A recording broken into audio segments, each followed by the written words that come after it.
আমাদের যে সকল প্রবাসী ভাইরা বিদেশে আছেন এবং অনেক হাড় ভাঙ্গা পরিশ্রম করছেন, তারপরে একটা জমি ক্রয় করছেন, জমি রেখে দিয়েছেন দেশে, তো সেই জমি কতটুকু সুরক্ষিত সেইটা আমার পাশে একজন বড় ভাই আছে, উনি আমেরিকা প্রবাসী, পাবনা ওনার বাসা। ওনার 16% একটা জমি আছে। সেই 16% জমি আওয়ামী লীগের সময়ে আওয়ামী লীগের সময়ে আওয়ামী লীগের লোকেরা এটাকে খাস জমি দেখিয়ে লিজ দিয়ে দিয়েছিল এসি ল্যান্ডের মাধ্যমে।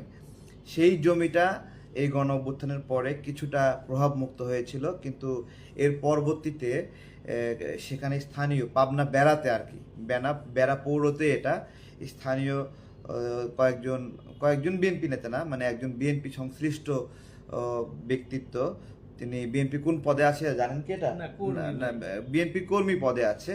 তো সে ওই 8 শতক জায়গা দখল করে ওখানে টিনের বাড়ি করে আছে। এমনকি ওনার যে পাশে আরও 8% ছিল যেটা ওনাদের দখলে ছিল, সেটাতে ওনারা বাড়ির কাজ করতে গেছে, সেখানে তাদের উপর হামলা করেছে, তার হাতেও আঘাতের চিহ্ন রয়েছে। তো আমার যে বড় ভাই এখানে আমার পাশে আছে, উনি ওনার বিস্তারিত বলবে। আপনার নাম পরিচয়গুলো আপনি একটু আপনার নিজ মুখে একটু বলবেন। জি, আসসালামু আলাইকুম। আমার নাম জাহিদ। আমি আসলে একটু ভুল হয়েছে ভাই, আপনার কানাডা প্রবাসী। কানাডা? জি, আচ্ছা আচ্ছা, ওই নাম্বারটা দেখে ওইরকম জি জি লাগছে। জি, নাম্বারটা আমেরিকার মতোই। কানাডা প্রবাসী আমি।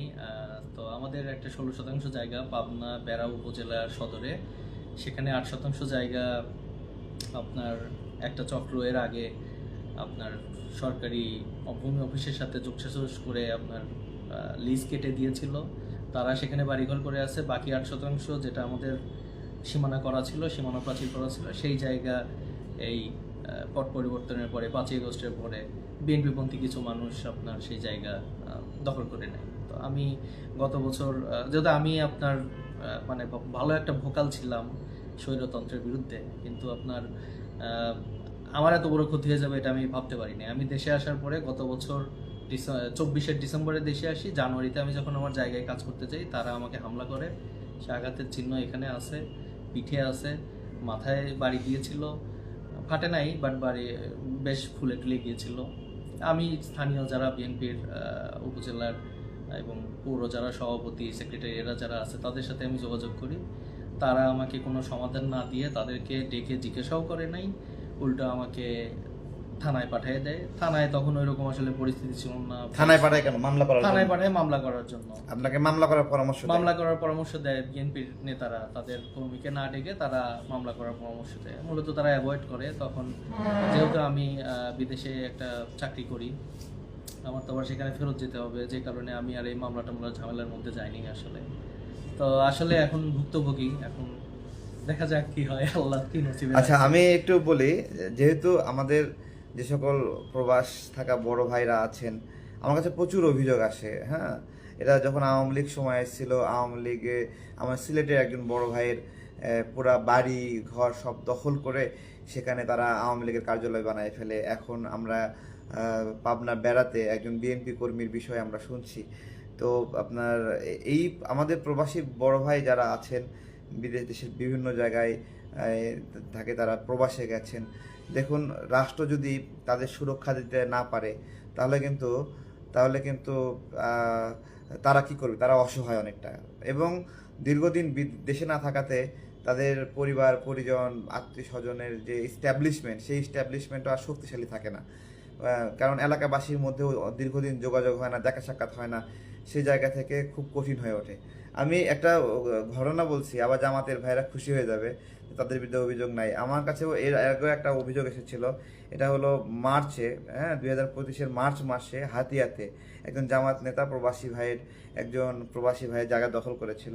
আমি ওইটাই খুঁজতেছিলাম যে আমি ওটা নিয়ে এটা নিউজও হয়েছিল এই সময়। হ্যাঁ, নোয়াখালী হাতিয়াতে। তো নোয়াখালী হাতিয়ার একটা ঘটনা আমরা শুনছিলাম। বস্তুত আসলে এটা দখলবাজি যারা করবে তাদের তো রাজনৈতিক একটা পরিচয় থাকার কারণে তারা একটা শক্তি পায়, মানসিক শক্তি পায়, তাদের দল তাকে সাপোর্ট করে, এবং দলের বিরুদ্ধে এবং দলের কাছে অভিযোগ দিলেও তারা এটা নিয়ে কাজ করে না। হ্যাঁ, এটা নিয়ে কাজ করে না এবং তারা এটাকে এড়িয়ে যায় যে দলের লোক এরকম করছে। কিন্তু বাস্তবতা হলো, এই যে দেখেন আমি ভিডিওর মধ্যে বলছি, আজকে প্রাইমারিভাবে ওনার জমি যারা দখল করেছেন হ্যাঁ, তাদের বিষয়ে আমার ভাই আছে, আপনার কাছেও এটা যাবে। হ্যাঁ, আমার অনুরোধ হলো আপনি দেখে ভাইয়ের জমি ভাইকে ফেরত দিবেন। হ্যাঁ, না হলে ছবি টবি মিলায়ে সব কিছু মিলায়ে আবার প্রচার করলে আবার মন খারাপ করবেন তখন। হ্যাঁ, বা মন খারাপ করবেন। পাবনা বেড়া জাতীয়তাবাদী দলের বড় ভাই যারা আছেন, তারাও দেখবেন আপনাদের একজন কর্মীর বিরুদ্ধে এই ধরনের অভিযোগ আপনার হলো, আমরা যখন ওই ছবি টবি দিয়ে আবার প্রচার করব তখন আপনারা মন খারাপ করেন না আবার। হ্যাঁ, তো এইটা আর কি বিষয়। আর তো সবচেয়ে বড় কথা ভাই, একটা মিনিট বলি, জমির ব্যাপারটা তো জমির কাগজ যার, জমির মালিক সে, তাই না? মানে কেউ বিএনপির নেতারা যদি মনে করতো যে তাদের কর্মীরা সঠিক, তাহলে তো আমাদের কাগজটা নিয়ে অ্যাটলিস্ট বসতে পারতো যে আমাদের কাগজটা ঠিক আছে কিনা।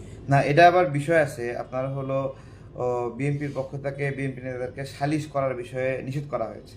আচ্ছা আচ্ছা। হ্যাঁ, নিষেধ করা হয়েছে যে তোমরা এই ধরনের সালিশে বসবে না, কারণ এই ধরনের সালিশে প্রচুর অর্থ লেনদেন হয়, এবং তারা তো আর বিচারক না। আচ্ছা আচ্ছা। হ্যাঁ, সেই জায়গা থেকে আপনাকেও যে বলছে আপনি থানায় গিয়ে মামলা করেন, আপনার কিন্তু থানায় মামলা করা উচিত ছিল সাথে সাথে।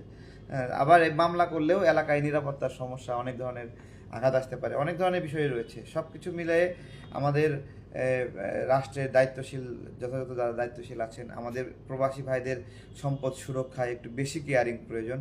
এটা এটা আজকে বিএনপির একটা কর্মী দখল করেছে, বিষয়টা শুধু এরকম না, শুধু বিএনপির কর্মী না। যখন একজন আমার কাছে অস্ট্রেলিয়ান একজন প্রবাসী ভাই বোন আছে, সেই বোন আমাকে সাথে যোগাযোগ করেছিল এই যে বাংলা কলেজ মিরপুরের এখানে, তাই তিনি যাকে কেয়ারটেকার হিসেবে রেখে গেছেন, হ্যাঁ, সে ওইখানে একতলা বাড়ি ছিল, তার উপরে দুইতলা সে করছে কইরা, তারপরে আর যোগাযোগ করে না, নাম্বারটা আমার বন্ধ। এখন উনি অস্ট্রেলিয়ান প্রবাসী, তিনি কি ভরসায় আসবেন বা কী করবেন, এবং তাদের এটা তিনি যে বিক্রিও করবেন, তাদের 3 বোনের সম্পদ এটা। হ্যাঁ, সব কিছু মিলিয়ে এইরকমভাবে আমাদের প্রবাসী ভাইরাদের এই দুর্বলতার কারণে প্রচুর পরিমাণ মানুষ লোভ থেকে দখল করে এবং তাদেরকে তাদেরকে তাদের সম্পদে ক্ষতি সাধন করে। তো এর জন্য আমরা বলেছিলাম যে আমাদের প্রবাসী ভাইরার জন্য বিদেশে বসেও মামলা করতে পারেন। হ্যাঁ, বিদেশে থেকেও মামলা করতে পারেন, বিদেশে বসে মামলার শুনানিতে অংশগ্রহণ করতে পারেন। ধরেন একটা বেঞ্চ তো এরকম থাকতেই পারে, প্রবাসী সাপোর্ট বেঞ্চ আদালতে, যে প্রবাসী সাপোর্ট বেঞ্চে একজন প্রবাসী ভিডিও কলে সে ডিবেটে যুক্ত হতে পারে, ডিবেটে তারপরে হলো তার জমির মালিকানা বিষয়ে। এই বিষয়গুলো ফেস করা আপনার হলো জরুরি।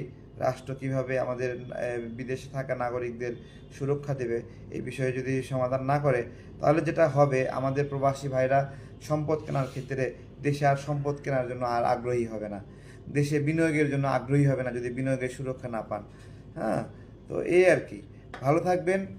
আমাদের পাবনা বেড়া উপজেলা দায়িত্বশীল বিএনপি বড় ভাইরা, আপনাদের বিএনপির একজন কর্মী এই জায়গাটা দখল করছে, সে কোনো পদে নাই, কিন্তু এটা যেহেতু আপনারা অভিভাবক, সেহেতু আপনাদের একটু দেখা উচিত যে আপনাদের কর্মীকে তো আপনারা শাসন করতেই পারেন, কিন্তু আপনারা মামলার কথা বলেছেন, এটাও সঠিক যে আপনারা মামলা আইনগতভাবে যেটা হবে সেটাই, কারণ আপনিও তো ভুল হতে পারেন, আপনার ডকুমেন্টসও ভুল হতে পারে। হ্যাঁ, সেক্ষেত্রে আদালত নির্ধারণ করবে কার ডকুমেন্টস সঠিক, কার ডকুমেন্টস ভুল। কিন্তু এটা একটা বাস্তবতা, আমাদের প্রবাসী ভাইদের সম্পদ খুবই অরক্ষিত, শুধু একজন না, হাজার হাজার প্রবাসী, লক্ষ প্রবাসী যাদের সম্পদ কখনো বড় ভাই লিখে নেয়, দখল নেয়, কখনো বড় বোন নেয়, কখনো বাবা আর সন্তানকে বঞ্চিত করে অন্য একজনকে দিয়ে দেয়, বিক্রি করে দেয়, অথবা কখনো স্ত্রীর নামে সম্পদ পাঠাচ্ছে, টাকা পাঠাচ্ছে, লক্ষ লক্ষ কোটি কোটি টাকা পাঠিয়েছে, সেই সম্পদটা সে নিজের নামে জায়গা জমি কিনেছে, অথবা এই ধরনের অনেক ঘটনা ঘটে।